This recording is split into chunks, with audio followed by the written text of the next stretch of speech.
कौन हो तुम? और इस बैग से खून क्यों निकल रहा है? क्या है इस बैग में? मेरी बेटी का सर है इसमें। क्या? खून किया है मैंने अपनी बेटी का। अलग कर दी उसकी गर्दन धड़ से।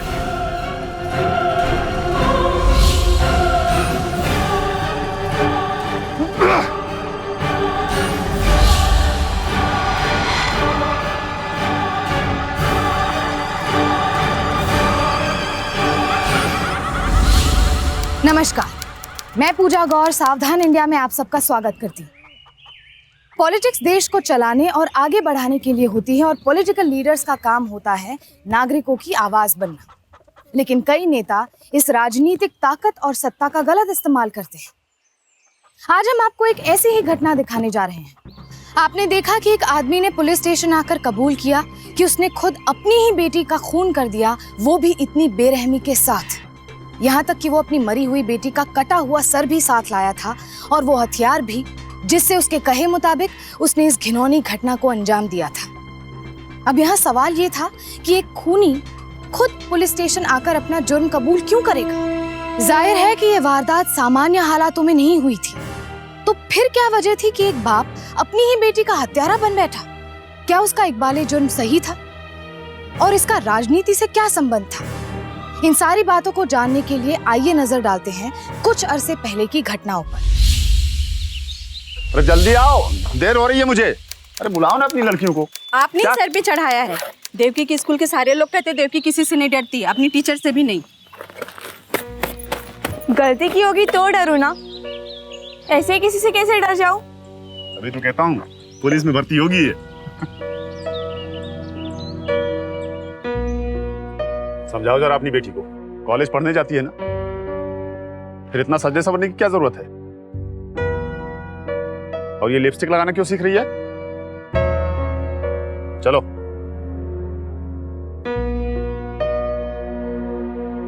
ऐसा काम काहे को करती है कि बाबा को गुस्सा है? बोल। रुक। जा जा जा जा जा जा। सुभाष भाऊ जिंदाबाद जिंदाबाद जिंदाबाद। सुभाष भाऊ जिंदाबाद जिंदाबाद जिंदाबाद।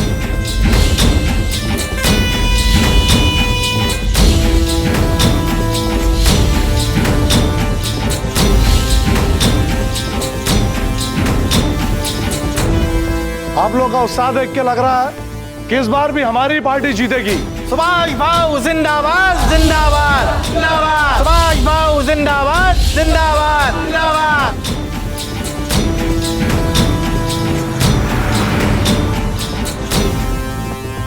क्या मगर इतना लेट काहे को हो जाता तू आजकल? बाबू वो आजकल छोटी बेटी को स्कूल छोड़ने के बाद बड़ी बेटी को कॉलेज छोड़ने जाता हूँ ना, बस उसी में देर हो जाती है। बड़ी बेटी को कॉलेज छोड़ने में ऐसी क्या जरूरत पड़ गई? कोई टेंशन है क्या? दिक्कत जमाने से है भाऊ, जमाना बहुत खराब हो गया है। बच्चे कब किस दिशा में जाएंगे पता ही नहीं चलता। और वैसे भी आजकल वो कुछ हलक थलक सी रहती है। बाबू मुझे तो लगता है कहीं उसका कुछ। टेंशन क्यों लेता है? पूरे बरसोली में किसी की हिम्मत नहीं है तेरी बेटी की तरफ नजर उठा के देखे। सब जानते हैं तुम आजाद आदमी है।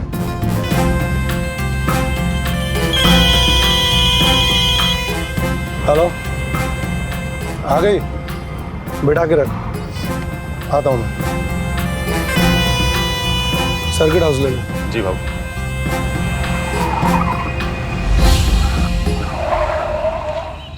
मल्हार तू यहीं वेट कर, अंदर एक अर्जेंट मीटिंग है, मैं करके आता हूँ। हो बाबू। और हाँ, उसके बाद फिर इलेक्शन कमीशन का ऑफिस भी चल रहा है।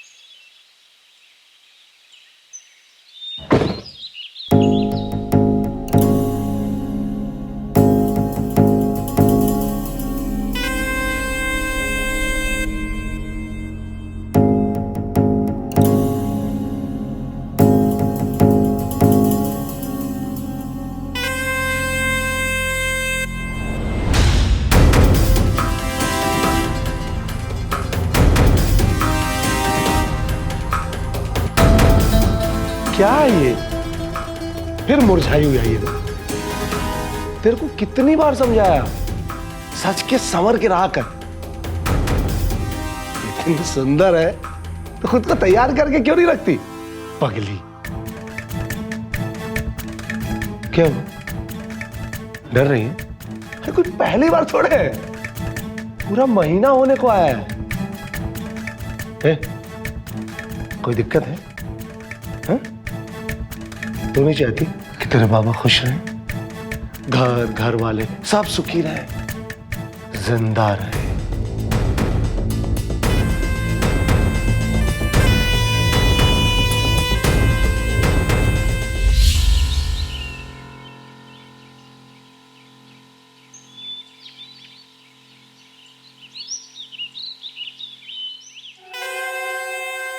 हाँ, मेरे जाने के थोड़ी देर बाद बाहर निकलना है, वरना तेरा बाप बाहर इंतजार करता मिलेगा। चल, थोड़ा तैयार हो क्या है?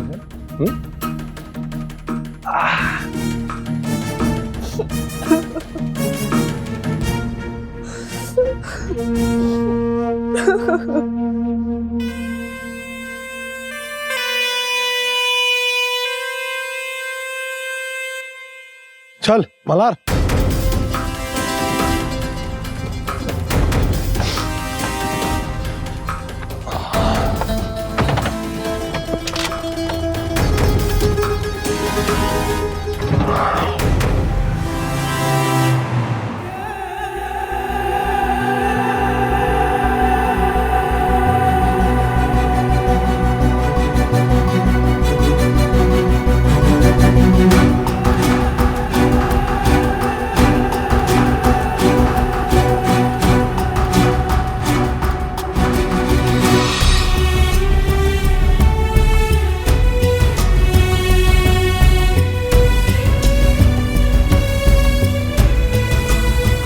आरती,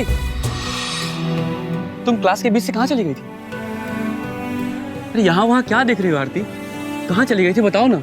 और तुमने दूसरी क्लास भी अटेंड नहीं की? मोहन, तुम मुझे इस तरह बात मत करो। ये सब क्या चल रहा है आरती? कुछ दिनों से मैं तुम्हें देख रहा हूँ, तुम्हारा व्यवहार बहुत बदल गया है, तुम बदल गई हो। कोई परेशानी है क्या तुमको? अरे कोई परेशानी है तो बताओ ना मुझसे प्लीज। मैं तुमसे बाद में बात करती हूँ। अरे आरती सुनो तो यार। आरती,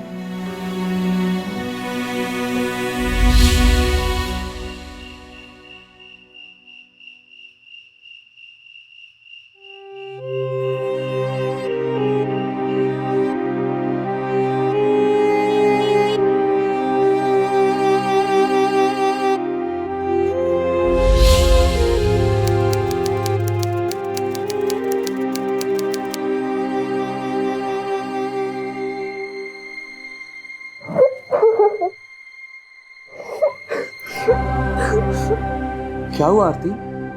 क्या हुआ बताओ ना, तुम रो क्यों रही हो? मोहन, मुझे तुमसे दूर नहीं रहना। तो कौन कर रहा है हमें दूर? डर रही है? अरे कुछ पहली बार थोड़े है, पूरा महीना होने को आया है। मेरे जाने के थोड़ी देर बाद बाहर निकलना। चुप हो जाओ ना प्लीज। आरती की हालत देखकर ये साफ जाहिर था कि वो जिस रास्ते पर चल रही थी वो उसकी मर्जी नहीं बल्कि उसकी मजबूरी थी। लेकिन ऐसी क्या मजबूरी थी उसके सामने? आखिर क्या वजह थी कि एक मेहनती और सादे से परिवार की शरीफ सी लड़की इतने बड़े आदमी के हाथों सेक्सुअली एक्सप्लॉइट हो रही थी और इस तरह से घुट-घुट कर मर रही थी? सुभाष पाटिल काफी बड़ा पॉलिटिकल लीडर था और आरती के पिता उसी के यहाँ ड्राइवर थे, लेकिन इस बात से अनजान थे कि वही आदमी उसकी बेटी की जिंदगी बर्बाद कर रहा है। आरती की घुटन और भी ज्यादा थी क्योंकि वो ये बात किसी से शेयर नहीं कर सकती थी, यहाँ तक कि उसके सबसे करीबी दोस्त मोहन से भी नहीं। आखिर क्यों वो ये जुल्म सह रही थी?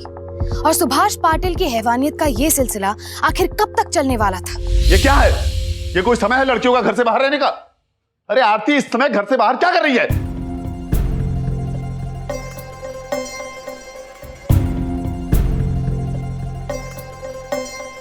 फुर्सत मिल गई घर लौटने की?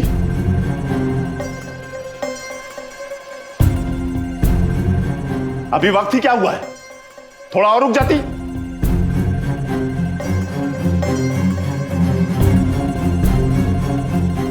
कहां थी अब तक? पापा, मैं तो पढ़ने गई थी। मैं दिन रात तुम लोगों के लिए मेहनत कर रहा हूं और एक तुम हो हमारी नाक कटाने की कोई कसर नहीं छोड़ रही हो। सुभाष भाऊ सबसे खास आदमी मानते हैं मुझे, अदब से मिलते हैं लोग मुझसे, और एक ये है हमारी बेटी कि उस मोहन के साथ हमारा नाम खराब कर रही है। पापा मोहन तो चुप! और मोहन जैसे लड़कों की वकालत भी करेगी मेरे सामने। ये क्या कर रहे हैं आप? इतनी बड़ी लड़की पे कोई हाथ उठाता है क्या? हाथ उठाना? अरे गला काट दूंगा इसका, दोबारा इसकी जुबान पे उसका नाम आया तो समझा लो कि आइंदा उस मोहन से ना मिले, वरना अच्छा नहीं होगा, ना इसके लिए ना उसके लिए। ठीक है, आप शांत हो जाइए, मैं समझा दूंगी। जाओ अंदर जाओ, जाओ।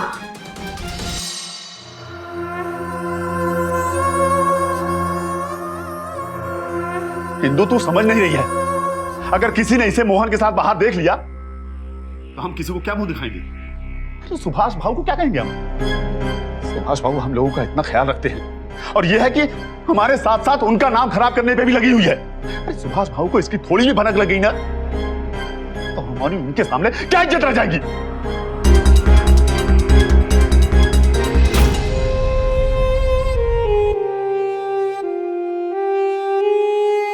मल्हार राव ने सुभाष पाटिल को भगवान मान रखा था और उसके लिए सुभाष से ऊपर और कोई नहीं था। उसे डर था कि कहीं सुभाष पाटिल तक उसकी बेटी की बदनामी पहुंची तो उन्हें कितना बुरा लगेगा। उसने सपने में भी नहीं सोचा था कि वही शैतान उसकी बेटी, उसके घर की असली इज्जत को तार तार कर रहा है। इस बात से अनजान मल्हार अपने मालिक के साथ हर कदम पर साथ चल रहा था, क्योंकि इलेक्शंस आने वाले थे। हमारा नेता कैसा हो? हमारा नेता कैसा हो?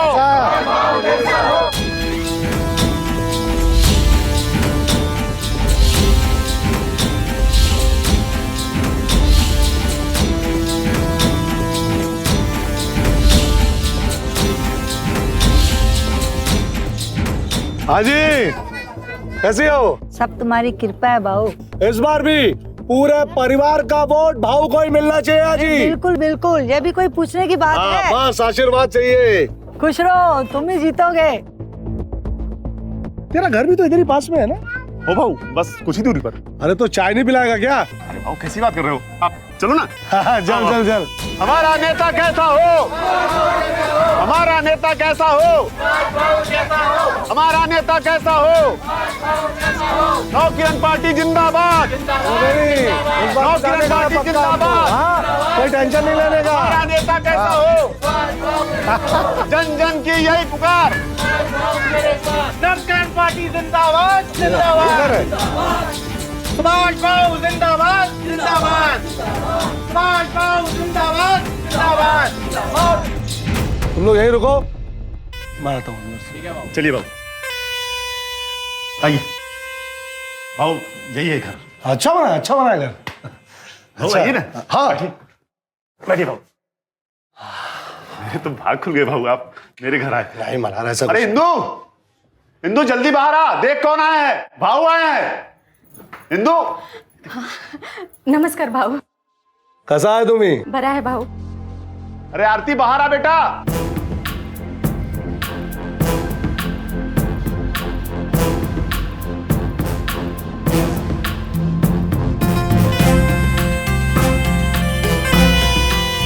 वहां खड़े खड़े क्या कर रही है? चल भाऊ के पैर छू। चल इकडे इकडे, अच्छा पैर छू। चल। हाँ, क्या कर रही हो? हमारा लड़कियां पैर नहीं छूती। कैसी हो? प्यारी बच्ची है।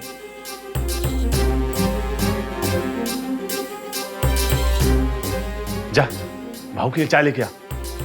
जा। चाय वाय का क्या जरूरत मल्हार? अरे भाऊ पहली बार आ पाए। अच्छा घर है। सब आपकी कृपा है भाऊ। आओ इकडे।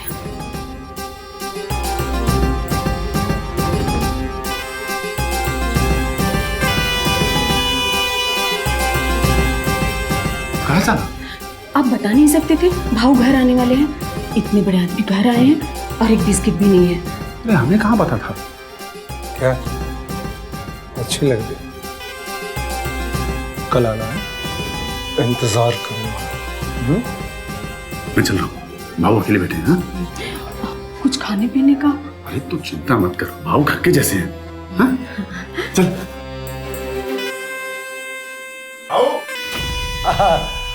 कॉलेज में पढ़ती हो?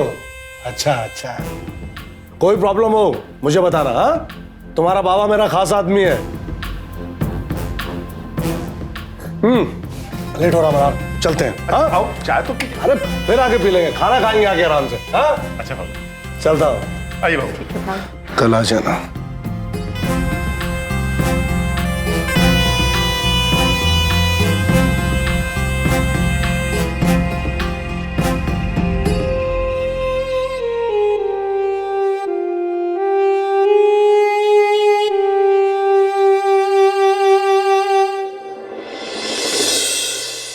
आरती, आरती मुझसे बात करो ना प्लीज। अरे आखिर बताओ तो सही, बात क्या है? आरती मैं तुमसे बात कर रहा हूँ, रोड से नहीं बात कर रहा। आरती मुझे बताओ ना कि बात क्या है, मुझसे बात करो ना प्लीज।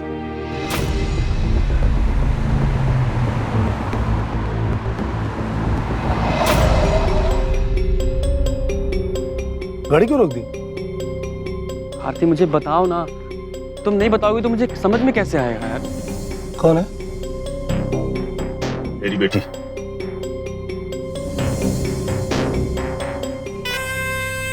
चिंता मत कर, पता चलेगा। इस लड़के को अभी का अभी पता चलेगा कि जिस लड़की के साथ है वो किसकी इज्जत है, किसकी अमानत है। टेंशन मत ले मना। हाँ, किधर है तू? अभी के अभी आ तिलक पर। हाँ चल। तुम बताओगे ही नहीं कि हुआ क्या है यार, तो मुझे समझ में कैसे आएगा? बोलो तो सही। आरती मैं तुमसे बोल रहा हूँ। अरे क्या हुआ?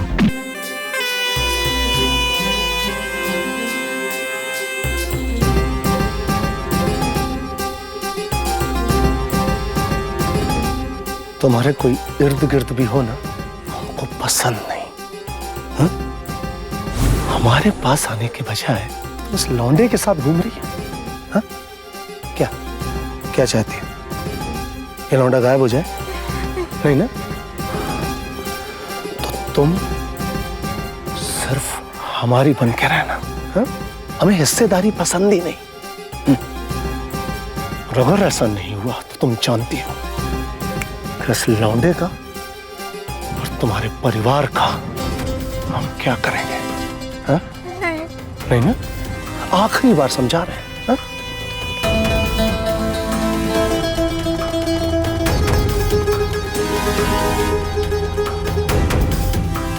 आरती को बस में रखने के लिए सुभाष अपनी सारी ताकत और पैसे का इस्तेमाल कर रहा था।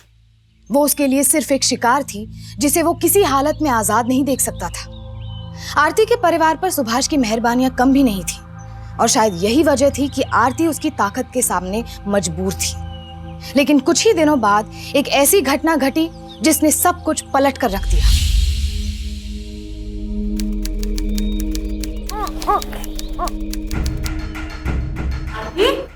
क्या हुआ? आरती इतना उल्टी क्यों कर रही है? पता नहीं आई। मैं देखती हूँ।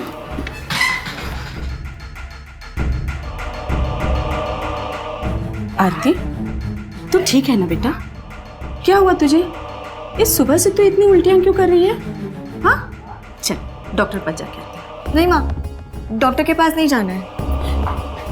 क्यों? डॉक्टर के पास क्यों नहीं जाएगी? आरती, सच सच बता, क्या बात है? मेरा दिल बैठा जा रहा है। आरती बता। आरती, कहीं तू माँ?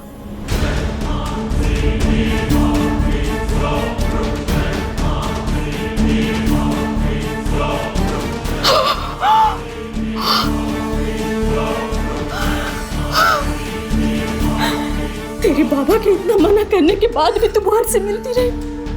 मुझे लगा उस दिन के बाद तू मोहन से नहीं मिलेगी। और माँ, मोहन मोहन ने तो कुछ भी नहीं। मुझे तेरे बाबा को बताना होगा। अब वही कुछ कर सकते हैं। माँ मेरी बात तो सुनो। अगर पापा को पता चल गया तो वो तो मोहन को मार डालेंगे।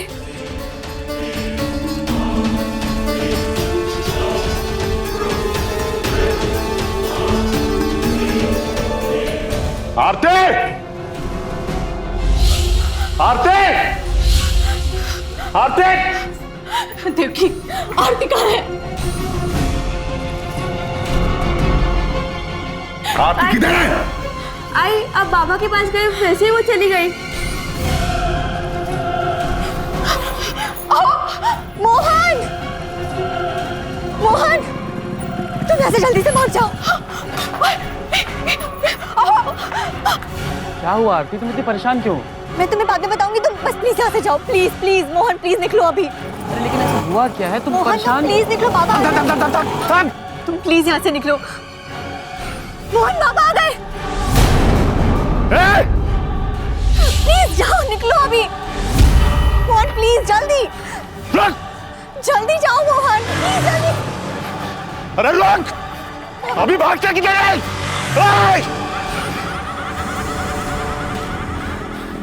तेरे को तो मैं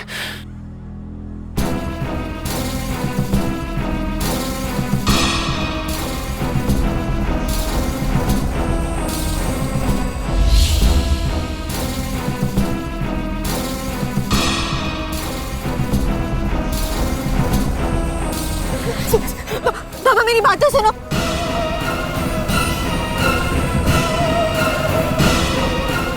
तू मानी नहीं ना? मेरी इज्जत को बेची खाया तूने।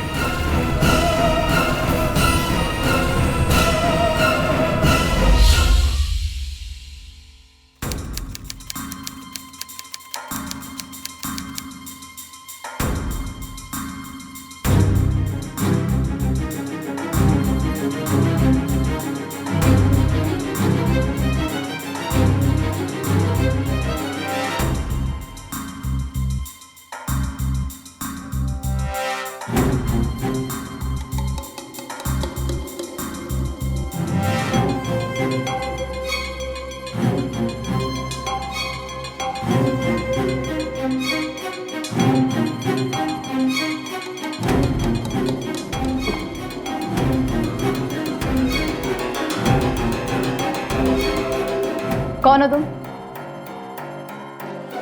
और इस बैग से खून क्यों निकल रहा है? क्या है इस बैग में? मेरी बेटी का सर है इसमें। क्या? फोन किया है मैंने अपनी बेटी का। अलग कर दी उसकी गर्दन धड़ से। बोलो इसे।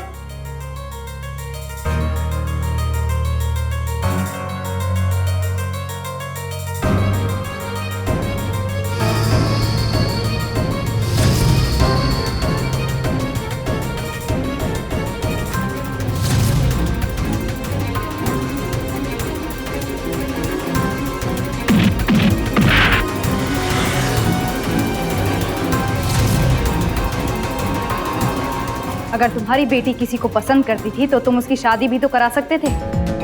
इतनी सी गलती के लिए तुमने उसकी जान ले ली। हाँ, जान ले ली मैंने उसकी। मार दिया उसे मैंने।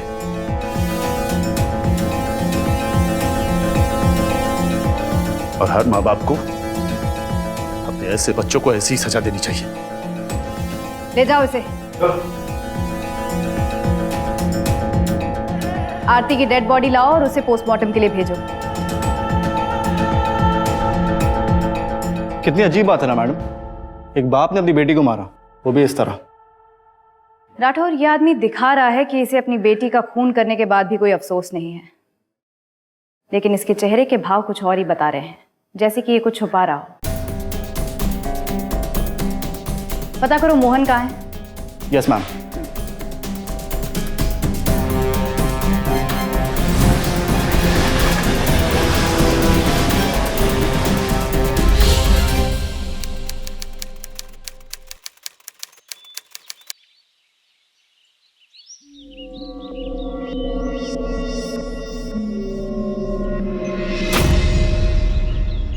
जी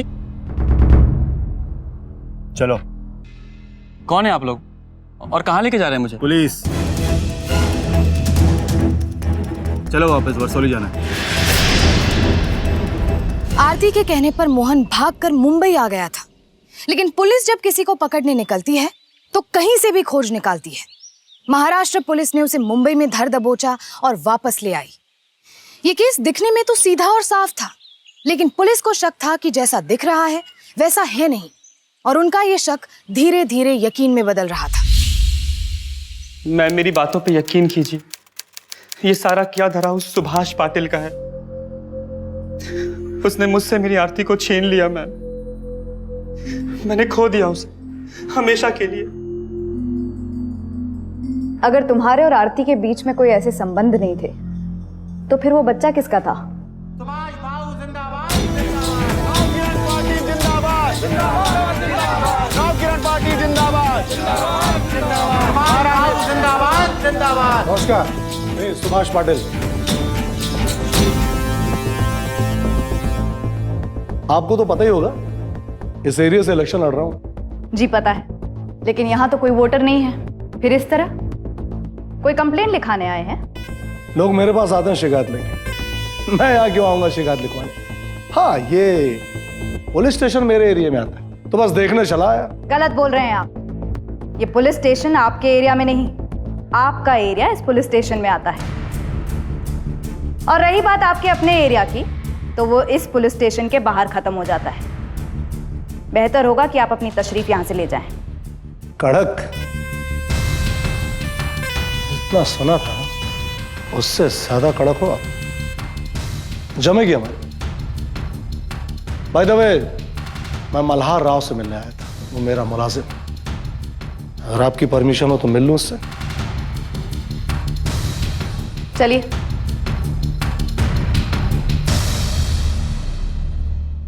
मल्हार,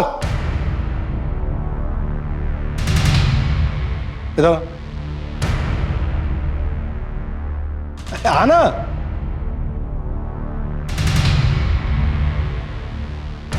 आजा, सब ठीक हो जाएगा। आ इधर आजा। बस मल्हार, टेंशन मत ले, मैं हूं। कुछ भी करना पड़े तेरे को यहां से छुड़वाऊंगा। हाँ, ये सुभाष पाटिल का वादा है तेरे से।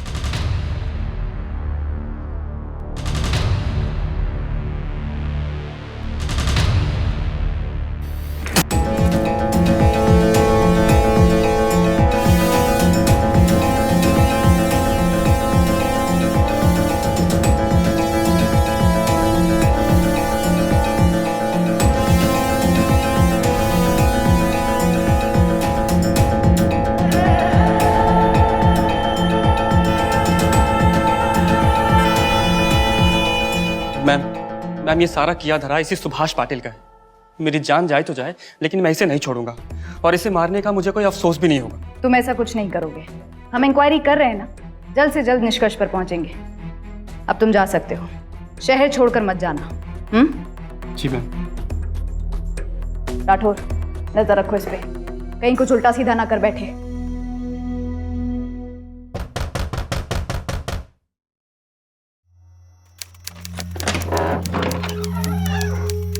नमस्ते।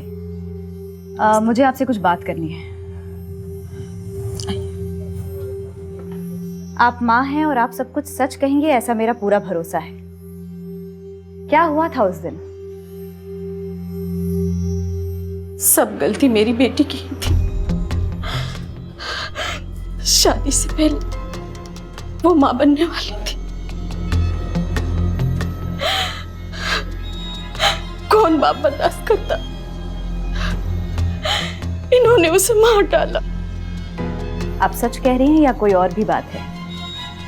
देखिए, अगर आपके मन में ऐसी कोई भी बात है जो आप कह नहीं पा रही हैं, तो आप बिना किसी संकोच के मुझसे कह सकती हैं। और कोई बात नहीं है, यही सच है।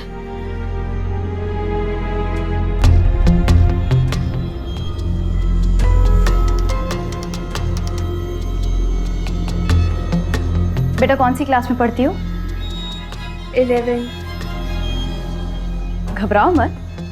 घबरा क्यों रही हो? देखो, अगर तुम्हें कुछ भी पता है तो तुम मुझसे बेझिझक कह सकती हो। बोलो। अगर कुछ और होता तो हम बता देते आपको। अब इससे बुरा और क्या हो सकता है? एक तो हमारी बेटी नहीं है इस दुनिया में, दूसरा इसका बाबा भी जेल में है। हमारे लिए अब बचा ही क्या है इस दुनिया में? ठीक।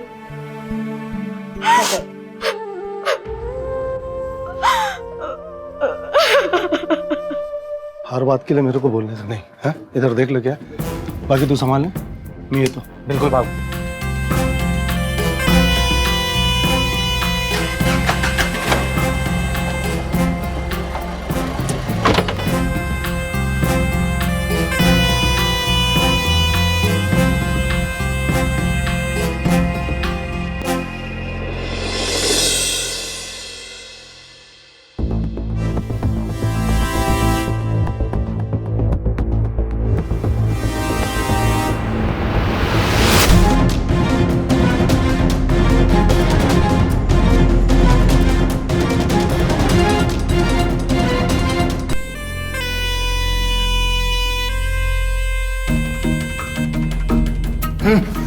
वो खोलना।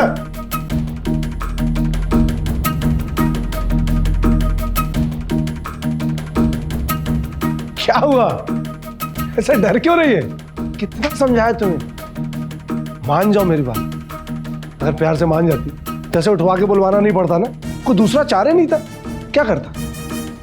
तुम जानती हो ना मैं तुम्हारे बाबा को क्या कर सकता हूँ? मैं आपके हाथ जोड़ती हूँ, मेरे बाबा को कुछ मत करना। अच्छा, नहीं करूंगा, कुछ नहीं करूंगा तुम्हारे बाबा को, ठीक है? मान ली तुम्हारी बात। तुम्हें भी मेरी एक बात माननी होगी, हाँ? मानोगी ना? चल कपड़े उतारो कपड़े। बाबा को जेल से नहीं छुड़वाना है, छुड़वाना है ना? तो मान जा, चल प्यार से कपड़े उतारो। अब देखो तुम मेरी बात नहीं मान रही हो।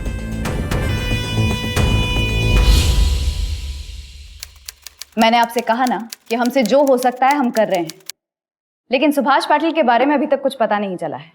लेकिन आज 2 दिन हो गए हैं और भाऊ का कुछ अता पता नहीं चल पा रहा है। अरे मैडम, इलेक्शन का टाइम है, जरा जल्दी ढूंढिए उनको। हाँ, तो यही तो बात है कि इलेक्शन का टाइम है, और फिर तुम्हारे भाव के तो दुश्मन भी बहुत है ना? हाँ, तो उठा लिया होगा किसी ने। अगर तुमको किसी पे शक है तो हमें बताओ, हम उससे पूछताछ करेंगे। हाँ, शक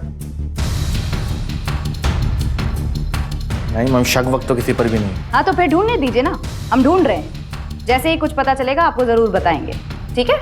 अच्छा, चलते हैं। मैम, डीएनए टेस्ट की रिपोर्ट आ गई है।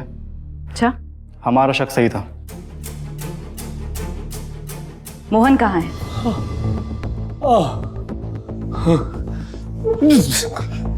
ये कहाँ बांध के चलेगा? अरे खोलो, खोलो।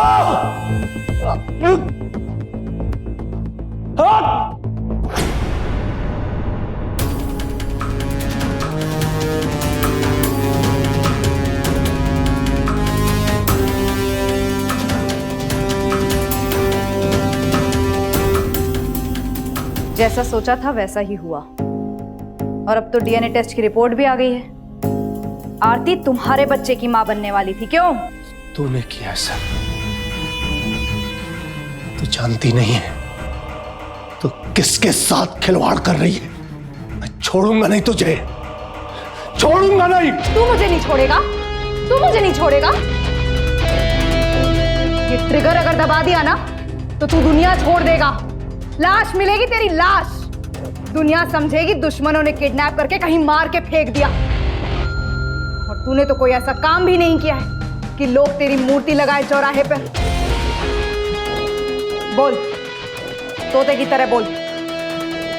जैसे तोते को मिर्ची खिलाते ना बुलवाने के लिए, ऐसे मैं तुझे ये खिला दूंगी। बोल,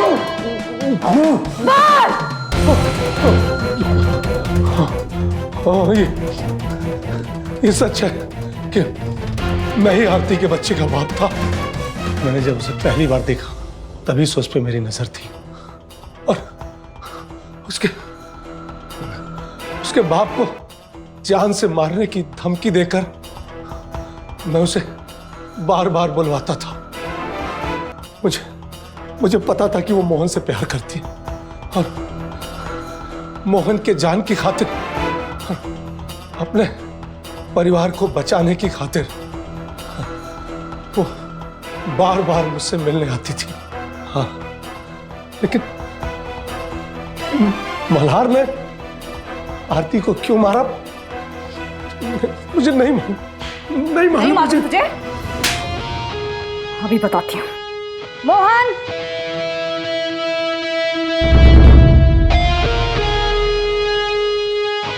देवकी, बताओ उस दिन क्या क्या हुआ था? जब आयु और पापा दीदी के पीछे गए, मैं बहुत डर गई थी। मुझे लगा पता नहीं पापा दीदी के साथ क्या करेंगे, इसलिए मैं भी उनके पीछे चली गई। पापा मेरी बात तो सुनो। तू मानी नहीं ना, मेरी इज्जत को बेच खाया तूने। पापा, ये बच्चा मोहन का नहीं, सुभाष पाटिल का है।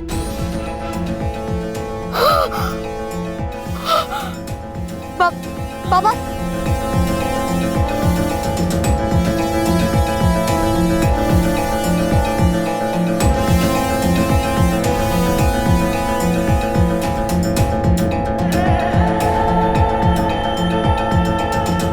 चल मेरे साथ। आपने मेरी बेटी की जिंदगी खराब कर दी भाऊ। आपको इसका पश्चाताप करना होगा। शादी करनी होगी मेरी बेटी से।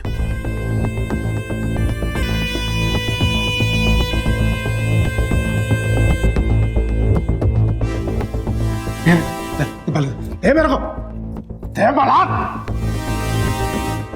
क्या चुप नहीं रहा गया ना तेरे से?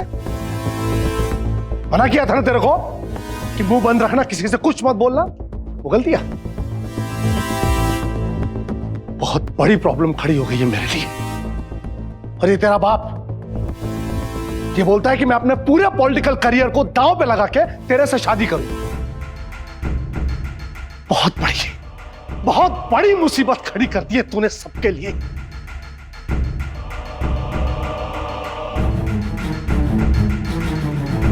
एक काम करते हैं, इस मुसीबत की जड़ को ही काट देते हैं।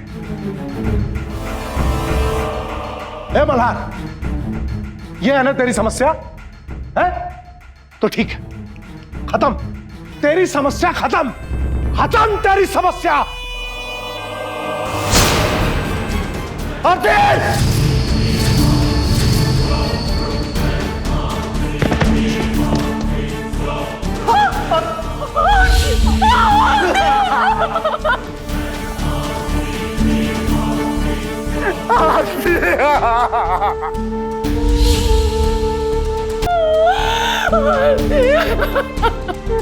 दीदी, अरे मल्हार, तू मला ओळखतो नाही का?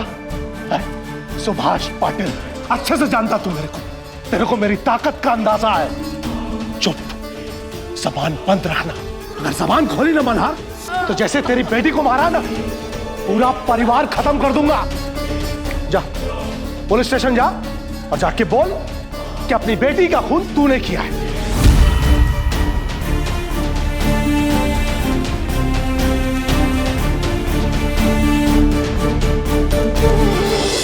जाके बोल। ये पकड़, ये ले, जा और अभी के अभी जा पुलिस स्टेशन। ये तो तू जानता है कि मैं क्या कर सकता हूं। कल करे सो आज कर, आज करे सो अब। ये पकड़, ये ले, जा जाके बोल कि तूने क्या खून।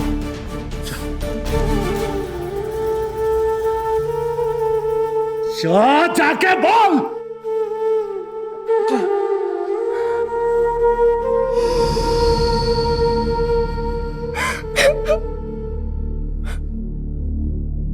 सुभाष पाटिल, ऐसा घिनौना काम करने के बाद भी तू समाज में सर उठा के घूम कैसे रहा है? पहले तो एक मासूम बच्ची का तूने मानसिक और शारीरिक शोषण किया और फिर उसे मार दिया। एक बाप को मजबूर किया कि वो अपनी बेटी के खून का झूठा इल्जाम अपने सर पे ले ले। एक परिवार को बर्बाद कर दिया तूने। तुझे इस दुनिया में जिंदा रहने का कोई हक नहीं है। मेरा बस चलता तो मार डालती तुझे।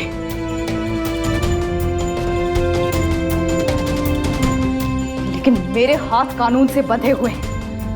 लानत है तुझ जैसे नेता पर और तेरी गंदी राजनीति पर।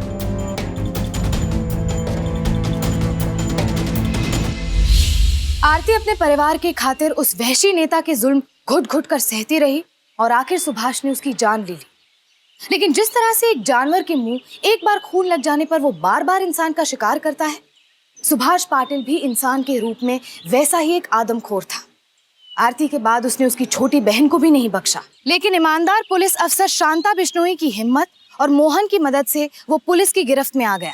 माना कि रसूख वाले लोग हो या बड़े राजनेता हो, अपनी ताकत के बल पर बहुत सी चीजों और लोगों को खरीद लेते हैं, लेकिन ईमानदारी और ताकत अक्सर ऐसे लोगों पर भारी पड़ जाती है और वही ऐसे भारत और सत्ता का गलत इस्तेमाल करने वालों के खिलाफ सही जवाब है। सुभाष पर आरती का कत्ल करने के लिए आईपीसी दफा 302, आरती के साथ अडल्ट्री के लिए दफा 497, मोहन पर जानलेवा हमला करवाने के लिए दफा 307 और देवकी पर अटेम्प्ट टू रेप के लिए दफा 354 के तहत मुकदमा चलाया गया और उसे उम्र कैद की सजा सुनाई गई। और जहां तक उसके पॉलिटिकल करियर का सवाल था, वो तो केस खुलने के साथ ही हमेशा के लिए खत्म हो चुका था। याद रखिए, कोई चाहे जितना लोकप्रिय या ताकतवर हो, उन पर अंधा यकीन ना करे और अपने बच्चों के साथ ऐसा रिश्ता कायम करे कि अगर कोई भी उन्हें परेशान करे तो वो आपसे खुलकर बात कर सके, ताकि बाहर के लोग उनकी मासूमियत और अकेलेपन का फायदा ना उठाएं। फिर होगी आपसे मुलाकात जुर्म से जंग की सच्ची घटना के साथ। तब तक सावधान इंडिया, इंडिया फाइट्स बैक।